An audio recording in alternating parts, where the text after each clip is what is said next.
تخيل ان راجل كانت فلوسه اكتر من خيال الناس، لدرجة ان الخزن بتاعته كان بيشيل مفاتيحها اكتر من شخص. ومع كل النفوذ ده الارض اتفتحت وبلعته في لحظة، والغنى قلب على صاحبه. الراجل ده امتلك ثروة خيالية، مفاتيح خزنته كانت تقيلة جدا لدرجة إن مش بيقدر يشيلها شخص واحد. قارون كان ابن عم سيدنا موسى عليه السلام، وفي بداية حياته كان زي كل الناس بسيط. وبالرغم من إن قارون كان من قوم سيدنا موسى عليه السلام، إلا إنه اتبع فرعون وكان قريب منه جدا. والغريب إنه كان منافق قدام قومه، يبان إن هو مع سيدنا موسى، ولما يروح مع فرعون يبان إن هو مع فرعون. وده خلى فرعون يقرب له أكتر ويديله مناصب كبيرة. ومع الوقت قارون بقى أغنى واحد في المدينة، لكن بدل ما يشكر ربنا اتكبر وظلم وبقى شايف نفسه فوق الكل. حكماء قومه فضلوا ينصحوه ويقولوا له ان ده رزق وفضل من ربنا، لكن كان بيرد عليهم بكلمه واحده مليانه غرور: انما اوتيته على علم عندي. نسي فضل ربنا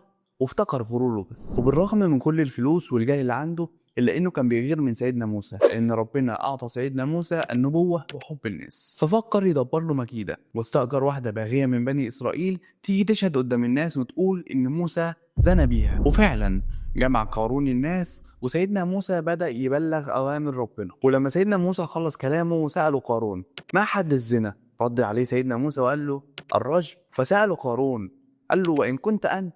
فرد عليه موسى وقال له: وإن كنت أنا. فقارون قال له: أنت عملت ده. وجاب المرأة الباغية دي تشهد قدام الناس، وقالت إن موسى زنى بيها. فنادى سيدنا موسى عليها واستحلفها بالله إن هي تقول الحقيقة. فالست خافت ربنا وقالت الحقيقة، ان قارون اداها فلوس عشان تتهم سيدنا موسى عليه السلام. سجد سيدنا موسى وعيط ودعا ربنا ان هو ينتقم من قارون. فربنا رد على سيدنا موسى وقال له: ارفع رأسك فقد امرت الارض ان تطيعك. فسيدنا موسى قال للارض: خذيهم. فابتلعت الارض قارون وكل اعوانه. والقران ما ذكرش ان كنوز قارون ابتلعتها الارض، وده اللي خلى علماء كتير يقولوا ان الكنوز مدفونه لحد دلوقتي في مكان لا يعلمه الا الله. وفي روايات بتحكي ان في ناس حاولت تدور على الكنوز دي واتلعنت، لكن كل دي روايات، والحقيقة محدش يعرفها غير ربنا. واتسجلت نهاية قارون كآية وموعظة لكل واحد بيغتر بالمال والسلطة وبينسى إن كل ده من عند ربنا.